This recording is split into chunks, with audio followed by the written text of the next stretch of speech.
Привіт, мої друзі! Сьогоднішня тема Антарктида – найхолодніший материк. Антарктида – це найпівденніший материк планети Земля. Він найхолодніший. Материк був відкритий найпізніше з усіх материків. Він має найбільші запаси прісної води. На материку є гори та вулкани, річки та озера, але немає постійного населення. А тепер детальніше. Антарктида – найпівденніший материк планети Земля. Ніде на нашій планеті немає таких суворих природних умов, як тільки не називають цей материк. Королева холоду, безлюдний континент, край землі, заповідник науки. Це велетенська льодова пустеля. Материк майже повністю вкритий товщею льоду, від якого відокремлюються айсберги – крижані гори. У межах Південного океану, за підрахунком дослідників, налічується близько 200 тисяч айсбергів.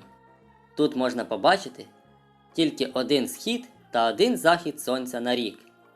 Тільки на цьому материку розрізняють протягом року не пори року, а полярну ніч та полярний день, які тривають по півроку. Площа материка становить близько 14 мільйонів квадратних кілометрів. Материк омивається водами Тихого, Атлантичного та Індійського океанів. Прибережні океанічні води і прилеглі острови разом з Антарктидою об'єднують під спільною назвою Антарктика. Факти біографії Антарктиди так само незвичайні, як і її природа. Він був відкритий пізніше за всі материки, аж у 19 столітті. Проте про можливість існування невідомого південного материка говорили ще стародавні греки. За 300 років до відкриття Антарктиди її можна було побачити на стародавніх географічних картах. Правда, розташування і обриси уявного материка визначалися навмання. Відкриття материка Антарктида відбулося в січні 1820 року. Експедиція під керівництвом Беллінсгаузена 28 січня спостерігала шельфові льодовики, а експедиція під керівництвом Брансфілда 30 січня висадилися на півострові Трініті. І з цього часу Антарктиду відвідують дослідні судна з різних країн. На материку здійснюють наукові дослідження майже 40 міжнародних станцій, на яких перебувають від 2 до 3 тисяч осіб. Серед них є й Українська науково-дослідна станція «Академік Вернадський». Це єдина українська антарктична станція, розташована на мисі Марина, острова Гліндес, за 7 кілометрів від західного узбережжя Антарктичного півострова. Вона працює постійно і є метеорологічною та географічною обсерваторією. Головне призначення станції – проведення наукових досліджень в Антарктиді. Для виконання цього завдання підпорядковано всю життєдіяльність станції та Національного антарктичного наукового центру. Материк не має чітко окреслених меж, оскільки вкритий товщею криги, що ніби спаяна з кригою океану. Товщина крижаного покриву становить майже 2000 метрів, а в деяких місцях понад 4000 метрів.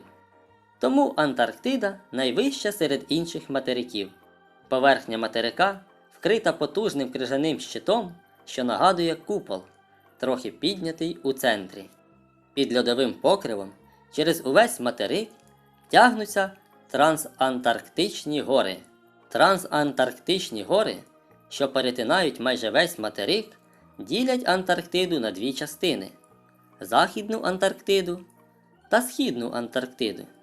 Гірський хребет простягається між морем Росса і морем Веддела по всій довжині Антарктиди. Із загальною протяжністю близько 3500 км трансантарктичні гори є одним із найдовших гірських хребтів на Землі. Найвища вершина гір материка Антарктида – гора Вінсон. Її висота сягає понад 5 кілометрів. В Антарктиді продовжується гороутворення, про що свідчить наявність діючого вулкану – Еребус. Еребус – стратовулкан в Антарктиді, найпівденніший діючий вулкан на Землі. Висота його – 3794 метри. Розташований на острові Росса. Поблизу узбережжя зустрічаються антарктичні оази. Це невеликі ділянки суходолу, вільні від льоду.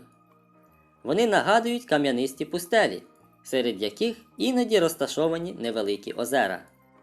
В антарктичних льодах знаходиться до 80% усієї прісної води планети Земля. Прісна вода знаходиться в айсбергах. А один айсберг середніх розмірів містить стільки прісної води, скільки за один рік приносить невелика річка. Айсберги Антарктиди щороку виносять в океан понад половину тієї води, що використовується на цей період усім людством.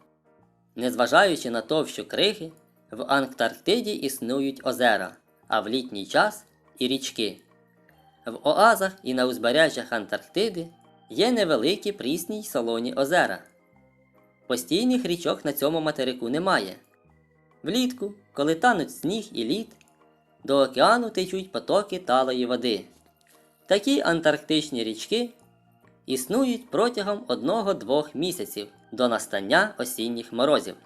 Річка Онікс – найбільша з таких річок. Тече лише влітку до озера Ванда. Протікає протягом декількох місяців антарктичного літа. Незважаючи на те, що довжина потоку тільки 32 кілометри, це найдовша річка в Антарктиді. В Західній Антарктиді знаходиться найглибша на континенті западина – Бентлі. Глибина западини Бентлі, заповненої льодом, досягає 2555 метрів нижче рівня моря, а Південний полюс лежить на висоті близько 2800 метрів. Погодні умови Антарктиди надзвичайно суворі. Тут зареєстровано найнижчу температуру повітря на Землі – мінус 89,2 градуса. Цей район дістав назву «Полюс холоду Землі». Найвища температура у прибережній зоні – мінус 11 градусів. Температура мінус 40 може протриматися впродовж усього року. Опади випадають лише у вигляді снігу. Дощ – украй рідкісне явище. Для Антарктиди характерні вітри, що іноді набувають ураганної сили, тобто 80-90 метрів на секунду. На карті Антарктиди не позначено родовища корисних копалин, але це не означає, що їх там немає. У надрах містяться корисні копалини, такі як кам'яне вугілля, залізна руда, слюда, мідь, свинець, цинк, графіт тощо. На політичній карті світу не позначено жодної країни на материку Антарктида, тому що материк не належить жодній державі. Шостий материк Землі – це материк науки, миру та міжнародного співробітництва, а також туризму. В Антарктиді немає постійного населення. На наукових станціях працюють вчені з різних країн світу. Біля станцій виникли постійні населені пункти – наукові містечка. Через суворі природні умови дослідники працюють зазвичай не більше 1 року, змінюючи один одного. На континенті заборонена будь-яка господарська та військова діяльність. Отже, Антарктида – найхолодніший, найпівденніший материк нашої планети. Його територія не належить жодній державі, він використовується лише в наукових та дослідних цілях.